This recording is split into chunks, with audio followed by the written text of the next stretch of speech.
Most people don't know much about blindness, or how a blind person lives on a daily basis, and that's fine. But everybody makes assumptions. So before this show goes any further, let's get a few things straight. Welcome to the Defending Vision podcast, where this blind man shows you exactly how he sees it. Hardship, humor, and keeping a vision alive. Throw on some headphones for the full audio experience. Welcome back to the show. This is Matthew Cooper. I'm so glad you're here for part 2 of Let's Get a Few Things Straight. My superstar guests, Braylon, Avery, Tavery, Adelie, and Keely, will continue asking some of the questions that people often ask or are too afraid to ask about blindness. Enjoy. Can blind people play sports? Yeah, so they tend to play. So I had an episode on the podcast about me playing golf. That's a very popular one. Yeah. A couple others that are pretty fun. There's beat baseball, which I played for a little while. It's a little bit different because instead of fielding the ball and throwing it to a person at one of the bases, it's we just have a first base and a third base. And if you get there before somebody, fields the ball and has it in their hand, that's a run. So you don't stay on the base and then run the bases. Yeah. But when you're in the field, so the ball has a beeper in it that makes sound. It's very heavy, weighs over a pound. Oh, geez. So it's bigger than a softball and very heavy. So when we're in the field, we wear a bunch of pads. And to field it, it's usually rolling on the ground because most people can't hit it very far in the air. And we dive on our side and make a wall and block it with our body. So I find that blind people really like sports where you basically just have to jump on the ground and get hit by a ball coming at you. There's another sport called goalball that's kind of like that. So that's those are really common. And then of course, there's all kinds of there are runners. They'll have a partner that they hold their arm or something like that. So there are a lot of sports like that people do. That's awesome. Kind of like a follow-up on that question. Swimming. Can you swim not knowing where the sides of the wall are? Or Sure. So I've never been a great swimmer. There are actually blind swimmers who compete. And what they'll do, as I understand it, is so they'll have their lane, right? And it takes a lot of practice to get very good at making sure you stay going in a straight line. Yeah. But they will, when they get to the end, there will be somebody at the far end of the pool with, it's kind of like, and I may be a little bit off on this, but it's basically they'll have a pad on almost a broomstick, and you'll basically hit that, and that's when you do the turn, where you sort of somersault to turn and go back. And so that's kind of a way of marking that for them before they actually hit the wall. that's cool. So yeah, swimming's a good one too.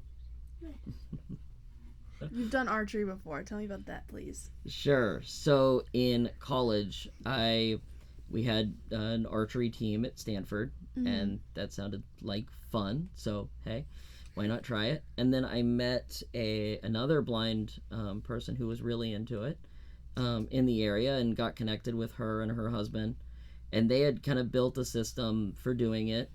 And you basically have a piece of metal on the ground that you put your feet against to align your body. And then we had a camera tripod, and we put a thing at the top that I would put the back of the hand that's holding the bow against.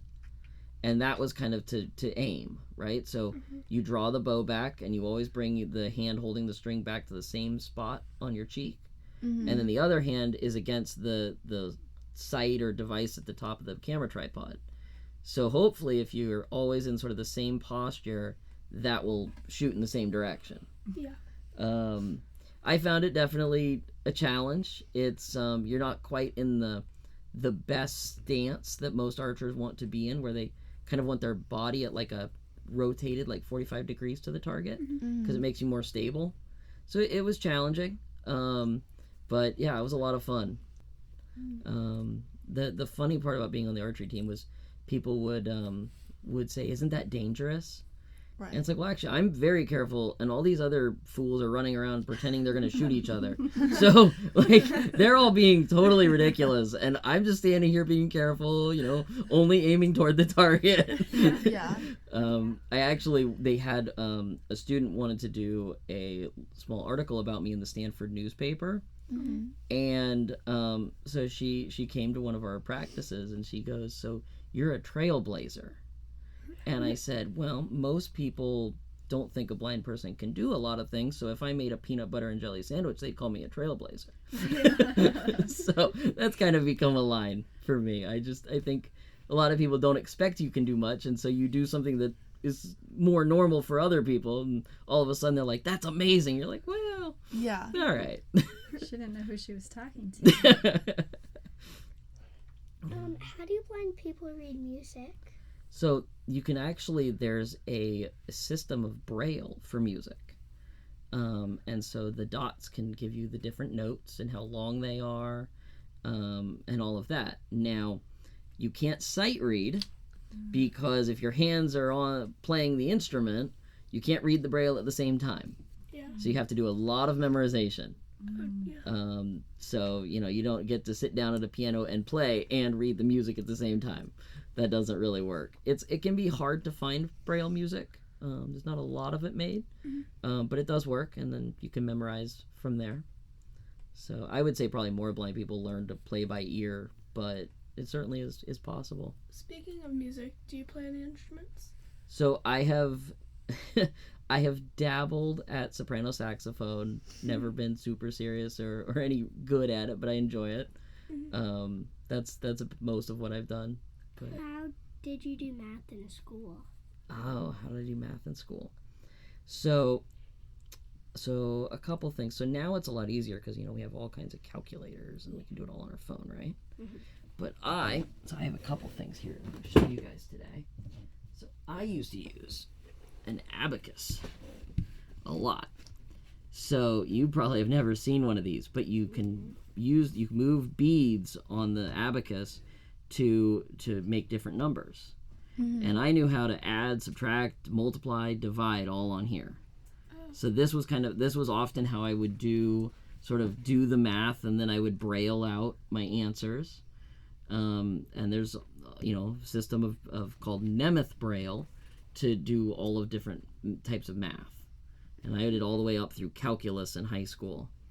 And you can do all of that in Braille. But so early in school I would do the abacus, and then later I had tools on my computer and thing that would help. That's awesome. That's a good question. The abacus was always funny because nobody else used it, and they never, most people haven't actually used an abacus in many, many years. It's been a long time since they were very common, but it's still a good tool. Do you still use it every once in a while? No, and it would take me a while to kind of relearn all the tricks to do division and stuff, but it was a handy tool for sure. How do you play board games or card games? That's good. So there are a couple different ways. So cards, you can get decks of cards with Braille on them. And so I actually have a deck here. So they put the Braille on two opposite corners, and it'll have, like this one has A and S for Ace of Spades. Okay. And so you can do that with cards. The one I always find funny is you can get Braille decks of Uno cards, but it doesn't seem fair because I can't tell when someone else has only one card left. Oh, yeah. Right? I wouldn't be able to see that. So that always seemed a little bit, difficult. That doesn't quite seem fair, but it does work. It is fun. Plus, it's a game all about colors. But anyway, and then with board games, you can get. They might put Braille on the board. Like I have a Monopoly and a Scrabble. Oh. One tip: if you ever play Scrabble with a blind person, know that they can put their hand in the bag of tiles and read them. Oh. It took my parents a long time to learn that. And so they finally figured out that my hand was in there a long time looking for a particular letter, and we started laying them out face down on the table. So just a tip. I don't recommend cheating, but it is possible with Braille Scrabble. That's funny. Did you go to prom? Oh, so I did. A friend of mine and I went. We had a lot of fun. And actually, she did something really cool. So she got me a boutonniere, right? Mm-hmm. And she specifically got one that would open so that it had a fragrance the day of prom, so that I could smell it. That was pretty awesome. So yeah, I did. That's nice. As a kid, did you ever like to color? And if so, how did you color? So when I was really young, because I was diagnosed with vision loss when I was 3, when I was really young, I would do a little bit, but it wasn't. So I could only, for color, I saw kind of shades of gray, so it wasn't really full color vision. So like I might be able to tell, I could tell black from white, maybe red from green, but like blue and purple were too close. They were too similar, so I couldn't really tell them apart. And I have to, everything had to be kind of big. It was all about contrast. So I would do it just, if I was doing any kind of drawing, it would just be a black marker on white paper. So that had a lot of contrast for me. Yeah. So I never did much, but I would do some that way. Yeah. How do you feed Walker? So, I have just a measuring cup that I can measure it out and do that kind of thing. The one I have actually has raised lines on it, so I can feel, where half a cup, a quarter cup, things like that.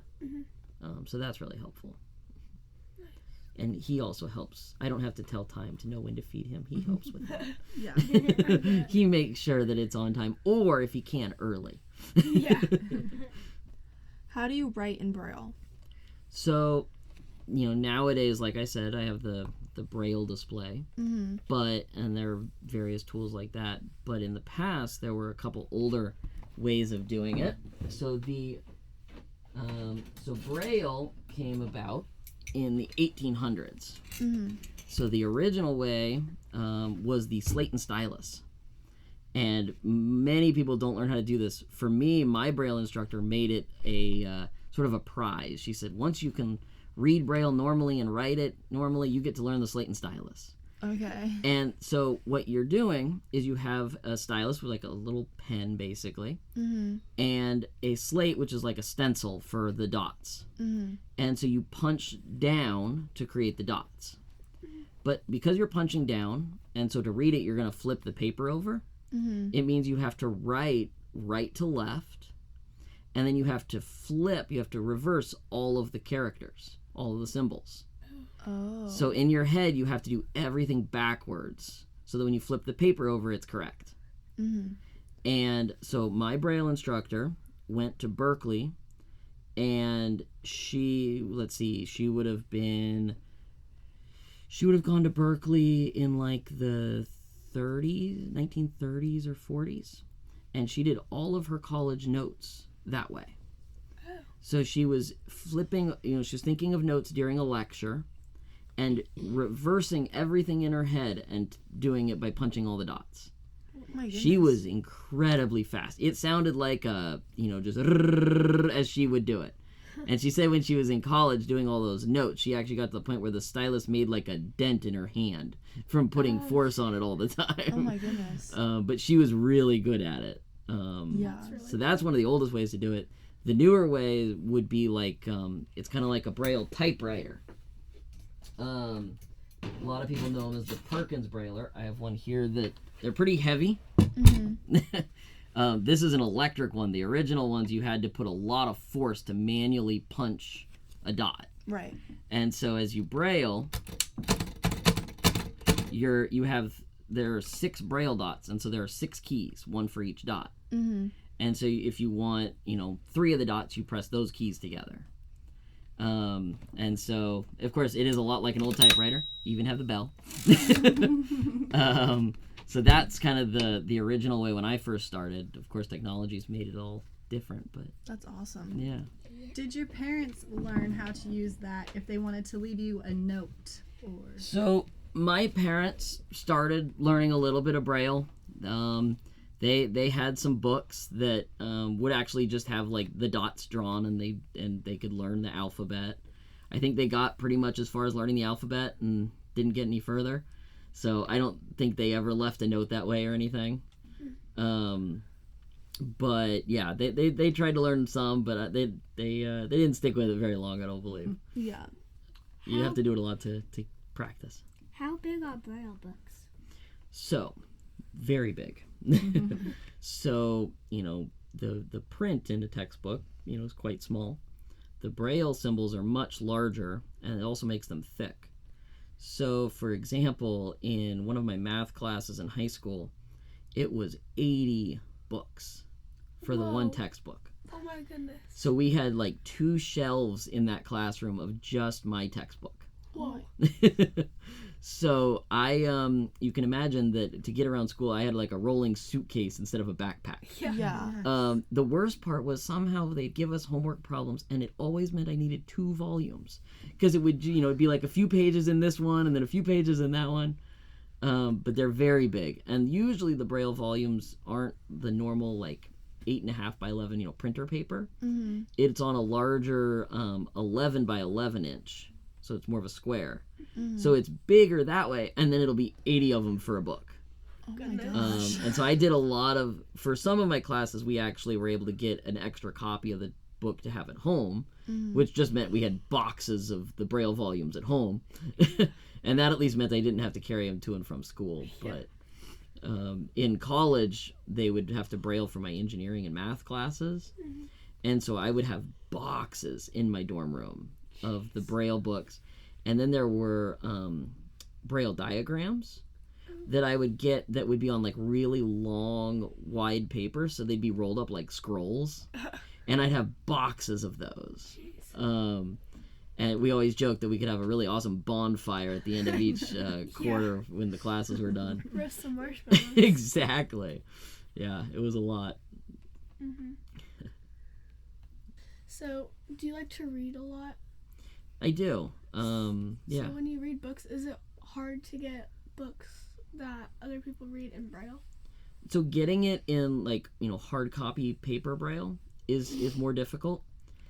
These days, thankfully, since I can get things electronically and download them and then read them with the refreshable Braille display, that makes it a lot easier. Yeah. But it is a challenge if you actually want the hard copy, book. That's definitely more difficult. Would you say you have stronger other senses? So that's probably one of the most common questions people ask. In school, it wasn't asked quite that way. It was, so you're like Daredevil, right? And I was like, well, yeah, there's like a knife in my cane. Yeah, sure. Right. And so that's definitely something most people assume. I personally think it has more to do with your brain adapts to what it does most. So it isn't that, it's not really the sense that like your hearing just improves, but if you focus on it, your brain is going to kind of rewire and put more resources toward it. And so it's also just, you notice things like it's, we're recording this on this 3D microphone, but I've talked to a lot of people and I'll say, we hear in 3D, and they go, we do. And it's like, well, yeah. It's like, if somebody's on a balcony above you and they say something and you look up, how did you know to do that? And I was talking to somebody who goes, well, I got lucky. I guessed they were up there. It's like, well, no, your brain said they're up there. Right. So a lot of people just don't pay attention to those kinds of things. Yeah. But when it's your main way to interact with the world, you learn all of that a lot more. Do blind people own a car? So I don't currently. I always laugh because I get calls saying that the warranty is expiring on my car. So, I always ask them, well, which of my cars? I've got fancy cars. Which car is it? But my Braille instructor told me that the best thing to do as a blind person was to get a nice car, because you would never have to work hard to get your friends to give you a ride. If they thought it was really cool to drive your car, they would do it all the time. Yeah. And she actually lived kind of out about 15-20 minutes from town, kind of out in the middle of nowhere. And so she had somebody that once a week would take her to town to get groceries and stuff. So she had her own car. And they would always take her car, so she was paying for gas and, wasn't putting more miles on her friend's car. And so she did that as sort of a way that it was easy for them. It didn't cost them anything.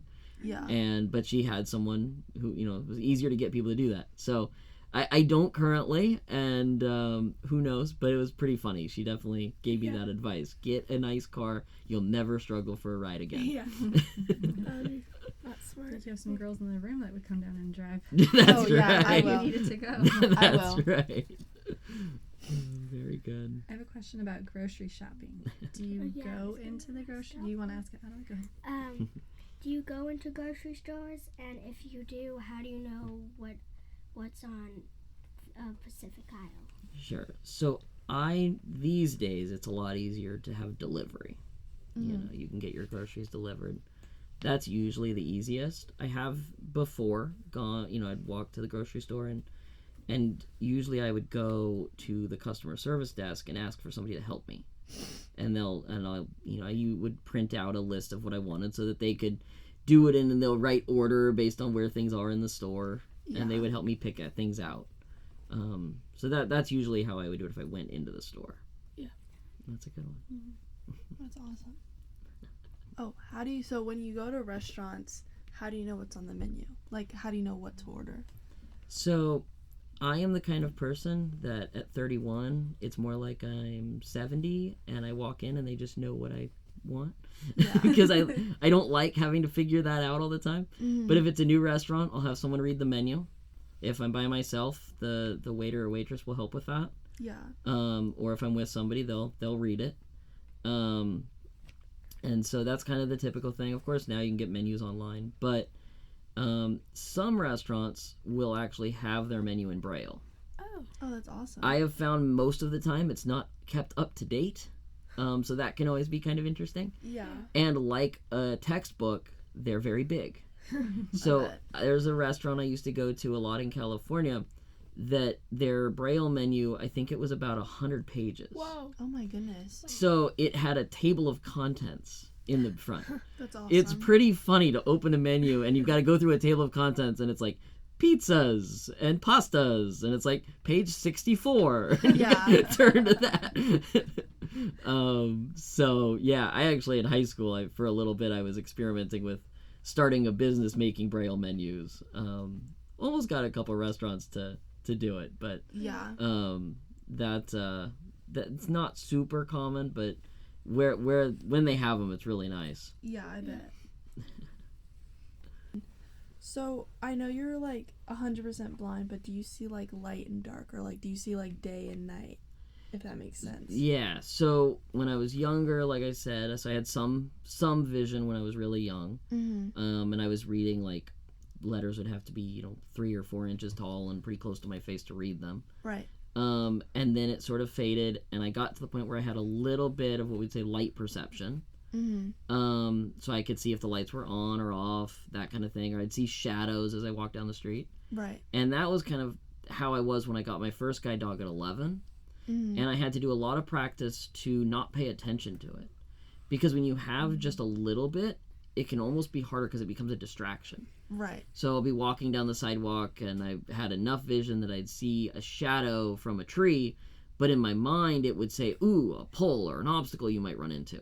Right. And with a guide dog, they need to know that you're trusting them. Right. So you can't react to that shadow and stop suddenly. Yeah. You need to just say, if there is something I'm going to run into, this dog is going to go around it. Right. And you have to trust. So when I was getting ready for that first dog, I actually wore, we would go practice and I would wear a blindfold so that I just became completely comfortable with absolutely no light. Yeah. And I would then take it off and I had to just say, okay, there's a little bit of light and shadows, but I have to pretty much just ignore it. Right. Today, I wouldn't be able to tell you if the lights are on or off, or if you flip the switch, I wouldn't know which way it went. So today, nothing, but it's weird to me because I'm a very visual thinker, and I don't know if that's because I had vision before. Right. But I always have a mental image basically of what's around me. It's not detailed, of course. I don't know what people look like, but I kind of have an image of there's a person there, my kitchen's over there, the TV's over, a basic image of that. So I do have that. So it's always kind of confusing. It's like, do you see? It's like, well, no. I don't know that what I have in my head is correct, but there's always kind of something there. Yeah. So it's kind of weird. Speaking of being a visual learner, let's talk about this microphone setup that you have going now. Is that something that you see in your mind and then you put into action on how it would be suspended or Yeah, so most of what I do, it's sort of picturing in my head and sort of planning things out. Same as like when I do 3D printing, I pretty much have to, most people when they design something, if it's software on their computer, they draw it and they can see what it will be. I just have to have it in my head what I want, and sort of do it that way. So kind of the same with this. It's just thinking, okay, what's in the room, what's where, what could I connect things to, all of that. Yeah, for sure. I love that. I love that it goes along with defending the vision, as Right. you talked about before, what a vision is, and that you still visualize things in your mind, Right. which is Right. something I think we as sighted people take for granted. Yeah. Right. All right. Well, thank you guys so much. This was really fun having you guys on. Thank you for You're all having going to us. be This was podcast fun. stars now. Yes. This is so much fun. Really appreciate it. I This is love it. really cool. Give a big virtual round of applause for these awesome guests. I hope you had as much fun listening as I did recording these 2 episodes. Maybe we answered some burning questions, or at least told some fun stories. Come back next week for another awesome conversation. If you would like to learn more, go to defendingvision.com. And if you enjoyed the show, rate, review, and subscribe on Apple Podcasts, Google, Spotify, or wherever you find your podcasts. Thanks for listening.